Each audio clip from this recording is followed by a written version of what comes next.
এই শক্তি কেন্দ্রের পক্ষ থেকে পথসভা চলছে। আমি অঞ্চলে কর্মসূচি শেষ করে কলকাতার উদ্দেশ্যে যাত্রা করছি।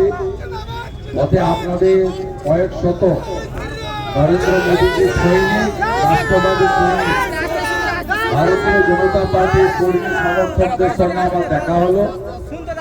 আমি স্বাধীনদা এবং অমর ভাই তাদের একান্ত ইচ্ছায় আপনাদের সকলের আগ্রহে শুভেচ্ছা দান করার জন্য উপস্থিত হয়েছে।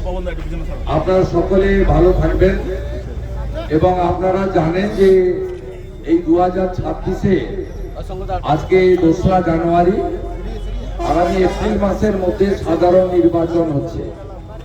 এই সাধারণ নির্বাচনে ভারতীয় জনতা পার্টি পশ্চিমবাংলায় জয়ের লক্ষ্যে পরিবর্তনের সংকল্প নিয়ে প্রত্যেকটা শক্তি কেন্দ্রে স্ট্রিট কর্নার মিটিং করছে এবং 17,000 শক্তি কেন্দ্রের মধ্যে ইতিমধ্যে প্রায় 4,000 শক্তি কেন্দ্রে আমরা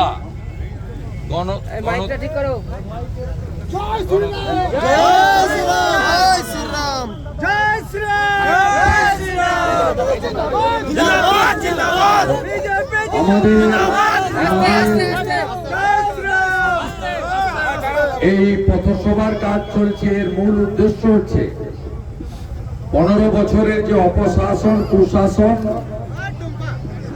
এবং পশ্চিমবঙ্গকে বাংলাদেশ বানানোর যে অপচেষ্টা,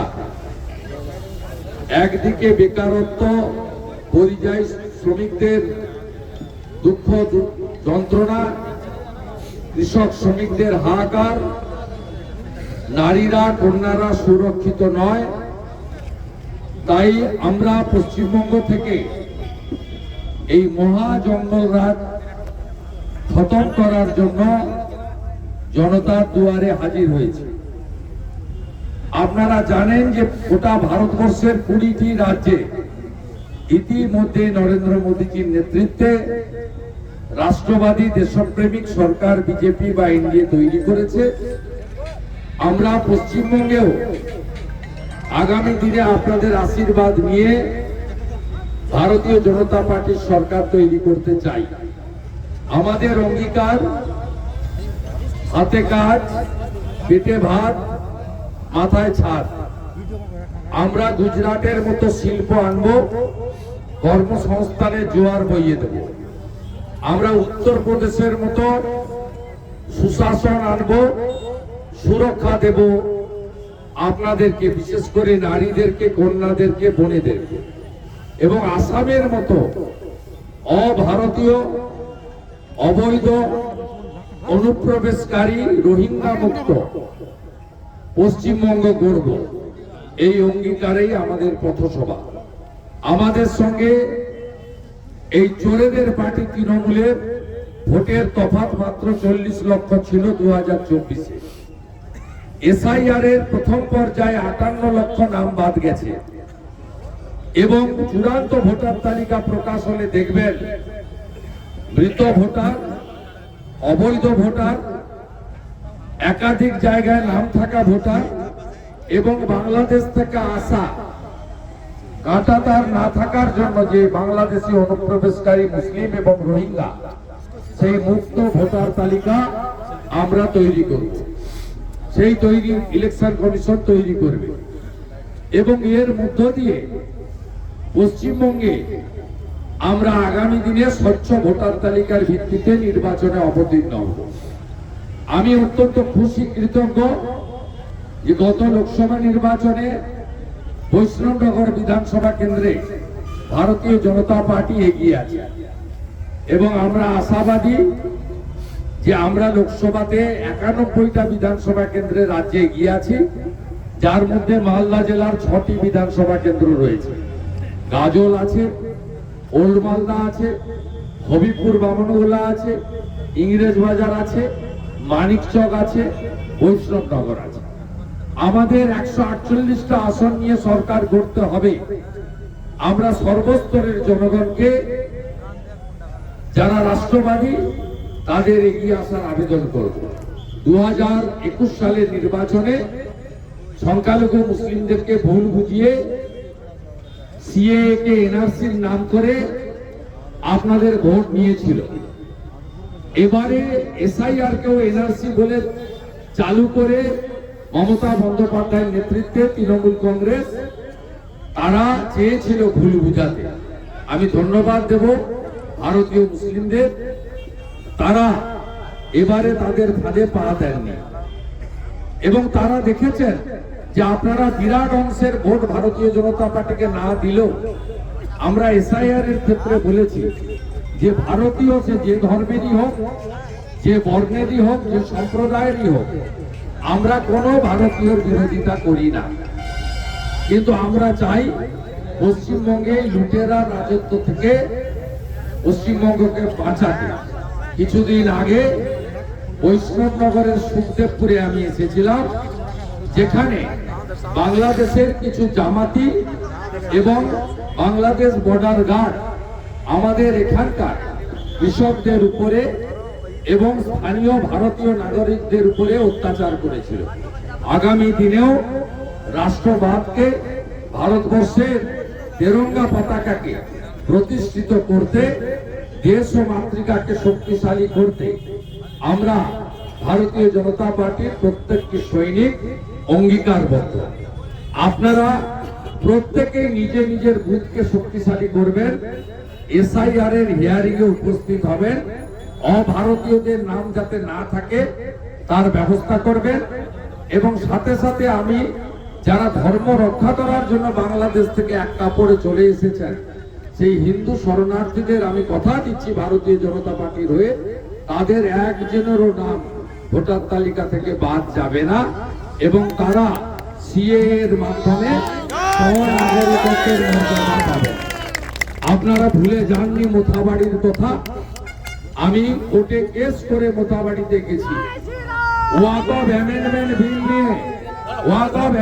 বিল নিয়ে ভুল বুঝিয়ে 68 জন হিন্দুর দোকান লুট ঘর ভেঙেছে। আমি নিজের চোখে দেখে এসেছি, চোখে জল রাখা যায়নি। আপনারা ঐক্যবদ্ধ হন, আমাদের বাংলাকে বাঁচাতে হবে। ডক্টর শ্যামাপ্রসাদ মুখার্জি এই বাংলা দিয়ে গেছেন। আমি ওপারে ধুলিয়ানে এসেছি, 16% মাত্র হিন্দু বসবাস করেন। সেখানে হরগোবিন্দ দাস, চন্দন দাসকে যেভাবে খুন করা হয়েছে, যেভাবে সেখানকার হিন্দুরা দেশি নৌকো করে এক কাপড়ে উত্তাল ফারাক্কা ব্রিজ পেরিয়ে বৈষ্ণবনগরে এসে আশ্রয় নিয়েছে, আশা করি আপনারা কেউ ভুলে যাননি, সব মনে মনে রেখেছেন।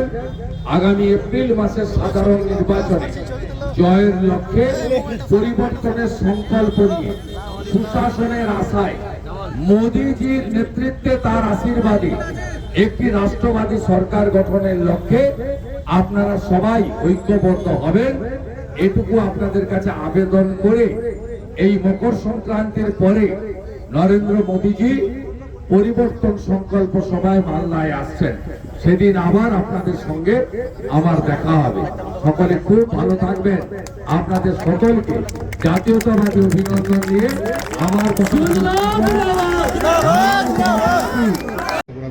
বারবার করে কেন কোর্টের দ্বারস্থ হতে হচ্ছে? শুধু প্রোগ্রাম করার জন্য নয়, মোথাবাড়িতে আপনারা জানেন যেখানে ঘটনা ঘটেছিল তার থেকে 12 কিলোমিটার দূরে কিভাবে মোটা বাঁশের বেড়া দিয়ে আমাদের তখন রাজ্য সভাপতি ছিলেন রাষ্ট্রমন্ত্রী ডক্টর সুকান্ত মজুমদার, অজয় দা, তারা সব গেছিলেন, খগেনী মুর্মু, গোপাল সাহা, ঢুকতে দেয়নি। তারপরে 10 দিন ধরে লড়াই করে হাইকোর্ট থেকে অনুমতি নিয়ে আমাকে সেখানে যেতে হয়েছে, হাইকোর্টের শর্ত মেনে, এবং আমি পীড়িত হিন্দুদের সঙ্গে মিট করে যতটা পেরেছি আমাদের বিজেপির পক্ষ থেকে ত্রাণ ইত্যাদি দিয়ে এসেছি। একইভাবে ধুলিয়ান শামশেরগঞ্জেও 10-12 দিন ধরে লড়াই করতে হয়েছে, করে আসতে হয়েছে। তাই শুধুমাত্র রাজনৈতিক কর্মসূচি নয়, পীড়িত আর্ত মানুষের পাশে যেটা দাঁড়ানো বিরোধী দলনেতার দায়িত্বের মধ্যে পড়ে, সেই যে দায়িত্ব, সেই দায়িত্ব পালন করার ক্ষেত্রেও আমাকে বাধা দেওয়া। 2031 শেষ, 2025-এর 31শে ডিসেম্বর পার হয়েছে গত পরশুদিন।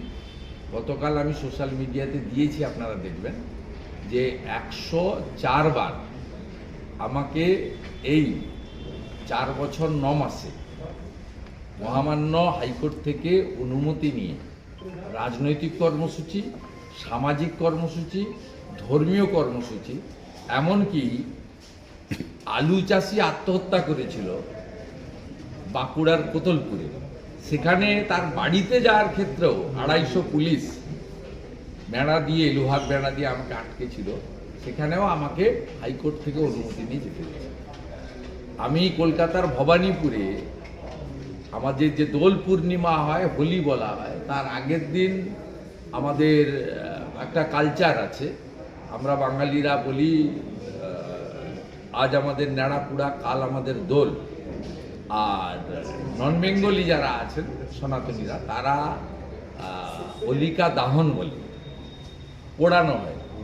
আমাকে এই হোলিকা দাহন করার জন্য ভবানীপুর বিধানসভায় হাইকোর্টের অনুমতি নিয়ে করতে হয়েছে। কালী পুজো উদ্বোধনে করতে হয়েছে, জগদ্ধাত্রী পূজা উদ্বোধনে করতে হয়েছে, বজরংবলীর অনুষ্ঠানে যেতে গিয়ে করতে হয়েছে, রামনবমীর মিছিলে অনুমতি দেয়নি, হনুমান জয়ন্তীর মিছিলে অনুমতি দেয়নি। এটার মধ্য দিয়ে প্রমাণ হয়েছে পশ্চিমবঙ্গে বিহারের জঙ্গলরাজ খতম হয়েছে, তো এখানে শুধু জঙ্গলরাজ নয়, মহা জঙ্গলরাজ চলছে। এটা শেষ করার দায়িত্ব বাংলার জাগ্রত জনগণের।